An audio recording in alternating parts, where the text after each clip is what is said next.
saya ini taruhannya.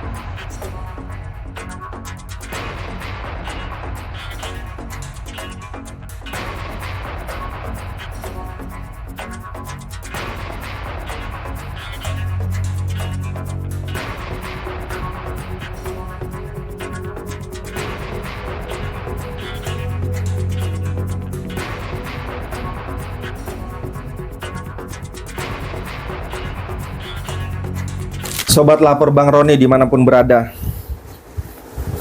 hari ini kita mau bahas yang menurut hemat saya ya sebagai praktisi ini sering dijadikan pasal untuk melakukan dugaan kriminalisasi, yaitu pemalsuan dokumen pasal 263. Ini sering saya temukan ya, hampir ya di berbagai provinsi juga kasus ini selalu digunakan untuk diduga kriminalisasi, yaitu pemalsuan dokumen atau menimbulkan surat atau akta olah-olah sama atau sama.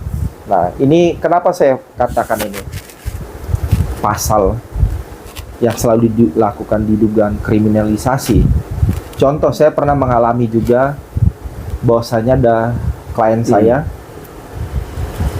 dia diduga memalsukan dokumen KTP. Padahal KTP ini yang mengeluarkan adalah Dukcapil. Nah, dalam KTP ini tertulis belum kawin, padahal dia sudah kawin. Yang disalahkan orang tuanya. Ya orang tuanya membacakan ya kawin. Tapi orang tuanya kan membaca belum kawin. Belum kawin, padahal statusnya sudah kawin. Nah, ini kan menjadi, ini kesalahan administratif seperti ini selalu dilakukan untuk melakukan kriminalisasi. Misalnya Mas Nugra pembelian bon kwitansi harganya 12 juta yang Mas Nugra keluarkan, ada kwitansi yang sama dalam transaksi tersebut juga. Nah, kalau memang ada dua dokumen atau tanda tangan itu dipalsukan atau tulisan itu, ya itu bisa. Itu baru kita masuk unsurnya ya. Betul. Misalnya Mas Nugra ya mengeluarkan kwitansi yang sama, misalnya atas nama saya kan gitu. Tapi kalau ini adalah instansi, lembaga yang mengeluarkan, tapi kok kenapa orang ini kadang tiba-tiba, bahkan saya sering menemukan itu menjadi tersangka.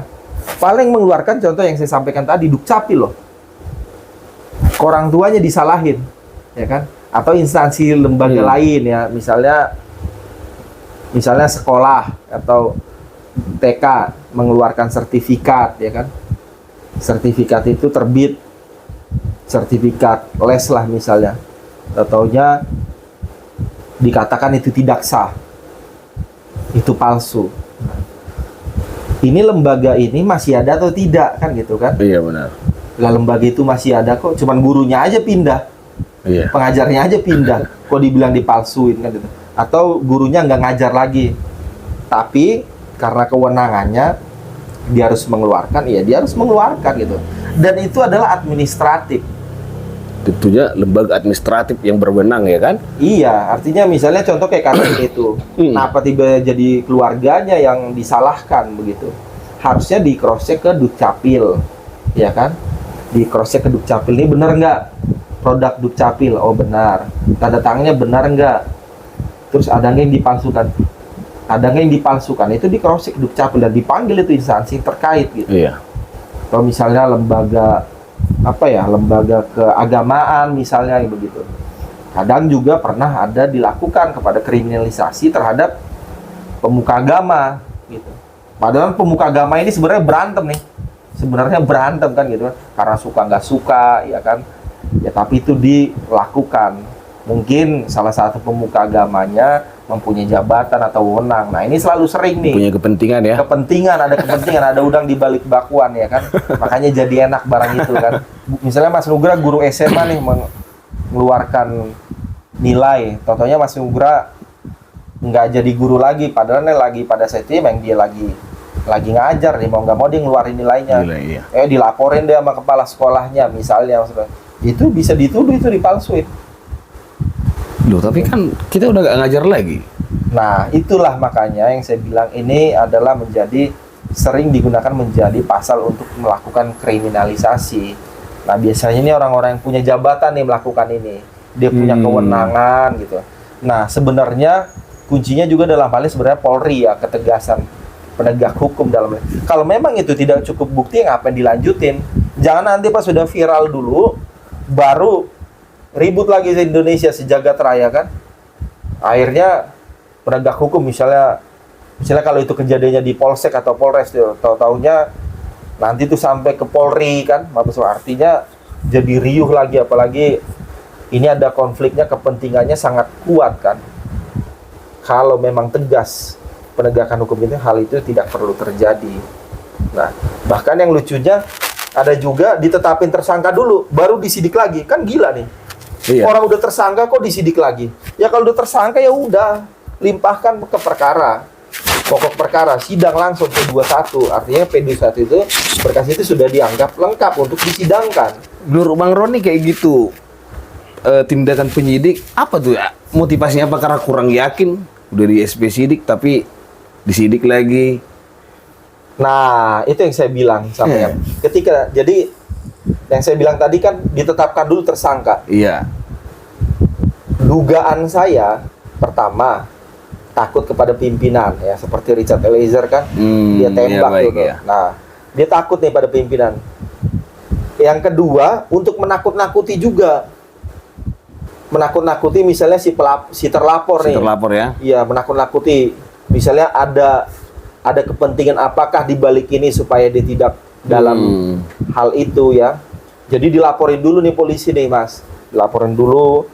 Akhirnya ditersangkain aja dulu, nanti dia mundur. Nah, itu banyak itu terjadi. Makanya ada tersangka sampai 2 tahun, 3 tahun, 5 tahun. Nah, ini kan sebenarnya gini. Penetapan tersangka itu adalah perampasan hak asasi manusia. Itu yang perlu digarisbawahi ya. Itu yang perlu digarisbawahi. Itu perampasan hak manusia. Bayangkan orang 5 tahun tersangka nggak bisa ngapa-ngapain. Apalagi untung-untung kalau umurnya masih panjang. Kalau tahu-taunya tiba-tiba dia meninggal, loh, jadi dia udah meninggal tersangka dong kan, ngeri loh, orang udah meninggal masih status tersangka. Dikatakan terkekang dalam ketidakpastian apa gimana? Ya, dalam kemerdekaannya kan telah dirampas kan, dia telah dirampas. Terkekang. Orang gak cukup bukti kok. Kalau memang itu sudah cukup bukti, itu tersangka, ya sudah segera disidangkan, dibuktikan. Nah, namun kan kembali yang saya sampaikan, pertama ya, mungkin adanya dugaan para pejabat yang memiliki kepentingan di situ. Kedua, mungkin bawahan itu sebenarnya dia tidak mau. Tapi karena ini satu komando, ya dia jadi dikorban kan. Ya contoh kayak Richard Eliezer kan dia kan jadi korban tuh, anak bawahnya tuh kan akhirnya korban semua kan. Karena perintah Sambo kan. Tembak kan gitu kan. Artinya dalam hal ini sebenarnya begini, kalau bawahan itu sebenarnya tidak bisa dipecat. Sebenarnya dia bisa kok tidak melakukan itu. Cuman kan kembali nyali seseorang atau nurani ya. Iya, baik. Kalau orang masih punya nurani, sebenarnya dia tidak akan mau melakukan itu. Nah, di sini ya kalau saya melihat ya sudah tidak ada kok lagi nurani kok. Ya kan? Orang tembak kayak gitu kayak nembak ikan kan. Orang mau makan aja berdoa dulu tuh, misalnya mau makan kepala ikan ya kan, kepala kami doa dulu tuh, bukan asal main tembak kan gitu. Ini orang-orang udah tersangka. Jadi bahkan banyak kok kasus-kasus yang menggantung ya. Misalnya itu dia tersangka dulu, bahkan ditangkap dulu, ditahan dulu, dihantam aja dulu dah, tangkap tahan dulu tersangka gitu kan. Nah, itulah yang menjadi misalnya kalau di daerah kan sering itu terjadi. Contoh kayak kasus Pina Cirebon kan. Iya. Dia bukan pelaku loh. Iya benar ya. Dia nggak pelaku, udah dilakuin 8 tahun, ngeri nggak? Ya, orang ditangkap dulu, ditahan dulu, tersangka dulu. Buktinya itu belum ada gitu. Tapi pas sudah kita viralin baru tuh, ya kan? Setelah publik melihat kan, mau nggak mau kan. Nah biasanya kalau seperti itu Mabes Polri mengambil alih, Polda mengambil alih, Propam turun kan, Kompolnas turun, ya kemarin juga Menko Polhukam turun ya. Iya, nah. Ini gimana Mas Nugra? Surat ini Artinya kan menimbul kerugiannya kan bagi si pelapor dong. Pelapor, betul. Iya kan. Di situ bisa nggak ada misalnya seperti apa namanya berdamai restoratif justice lah. Oh, restoratif. Jadi begini kan sebenarnya, sebenarnya di kepolisian ya dan kejaksaan itulah wewenang mereka untuk melakukan restoratif justice. Wewenang mereka ya. Betul. Sebenarnya begini. Nah, ini juga nih yang aneh bin ajaib juga.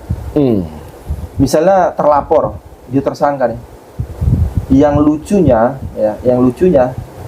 itu pelapor bahkan nggak tahu sama sekali loh. Dia diperalat. Ada yang seperti itu. Ada yang seperti itu diperalat kan gitu. Dia nggak tahu menahu. Dia dipakai tamengnya untuk melaporkan si A misalnya seperti itu. Iya. Itu ada kejadian seperti itu. Bagaimana dia nggak tahu? Dia yang pelapor. Oke lah, misalnya mohon maaf ya. Iya. Ya dugaan ini ya pinjam nama gitu. Pinjam nama Pinjam ya. nama. Padahal dalam KUHP kita itu dan juga di peraturan Kapolri juga, polisi ya dapat melakukan untuk membuat terang suatu perkara, mempertemukan pihak pelapor dan terlapor. Jadi ada konfrontir itu. Konfrontir ya. Betul. Itu harusnya dilakukan konfrontir. Bener nggak? Iya. Misalnya nih, uang lu dimaling. Bener nggak nih uang lu dimaling? Bener nggak nama lu dicemarkan kan gitu? Dipertemukan dulu, kecuali kedua belah pihak itu tidak dapat bertemu. Tapi yang anehnya, yaitu si pelapor juga nggak tahu nih. Wah, saya nggak tahu tuh. Ya contoh lah kayak kasus Vina Cirebon itu kan. Lah saya nggak tahu kok, saya baru tiba-tiba saya langsung dipanggil kan gitu. Nah itu nih, ini ada motif apa di balik ini kan? Oh, iya, Kalau saya melihat sini pasti ada kepentingan, ada udang di balik bala-bala, di balik bakwan ya kan, untuk enak dimakan. Nah biasanya itu yang selalu sering terjadi tuh. Nah biasanya masyarakat yang buta hukum, yang takut biasanya. Nah itu yang nggak tahu menahu kan gini, orang udah berusaha hukum kan udah puyeng sendiri kepalanya. Aduh, langsung dibawa pusing kan? Langsung bawa pusing kan Pak. Padahal sebenarnya kalau dia berbicara speak up ya, dengan faktanya dia berani bersuara, sebenarnya itu bisa membuat terang suatu perkara. Namun kan ada juga dugaan intimidasi ya. Contoh ya seperti kembali lagi kasus ini, ya mereka kan juga diduga dianiaya kan. Iya. Waduh nggak.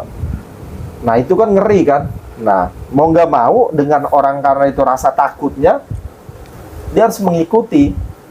Orang dipaksa kok disiksa kan. Nah sekarang nih setelah 8 tahun baru viral lagi kan. Nah begitu juga terkait pemalsuan dokumen yang pernah saya hadapi, yang bahkan juga pernah bebas ya. Nah ini saya temukan pasal ini sering dilakukan untuk melakukan kriminalisasi. Kriminalisasi di balik ini. Ada sutradara di balik ini. Seperti skenario yang sudah tercipta ya. Betul ini kan ya, ini udah skenario kan, ini pinjam nama A, pinjam nama B kan. Soalnya di balik ini apa? Pasti ada motifnya nih. Nah, kasihan kan, akhirnya yang jadi korban masyarakat lagi yang nggak tahu menahu kan. Terus artinya oknum polisi kita jadi diperalat kan, diperalat gitu. Wah ternyata kok bisa ya diperalat kan gitu, demi hanya untuk kepentingan kan. Padahal masih banyak Polri yang sangat baik, yang berintegritas gitu. Masih banyak gitu. Saya meyakini penegak hukum masih ada yang baik.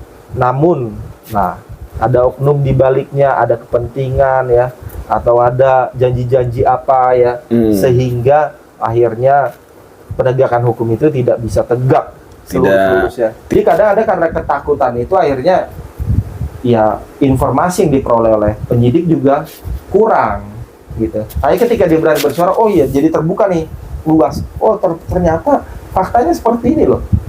Iya. Artinya hilangkan rasa takut itu sebentar ya kan. Benar. Daripada takut untuk selamanya. Iya. Kan itu begitu. takut selamanya bahaya kan, akhirnya ya gitu. Benar yang Mas Nugar sampaikan. Lebih baik nggak usah ada rasa. Sampaikan saja fakta kan, sesuai dengan fakta yang apa yang dirasakan gitu. Karena bisa saja yang seperti kami sampaikan tadi, bahwasanya penegak hukum kita, misalnya polisi yang memeriksa, dia sebenarnya kurang informasi kan. Dia hanya sehingga informasi yang diperoleh tidak berimbang kan. Masyarakat tidak usah takut. Nah, polisi itu adalah untuk melindungi, mengayomi masyarakat gitu. Bukan untuk menakut-nakuti atau melakukan dugaan kriminalisasi.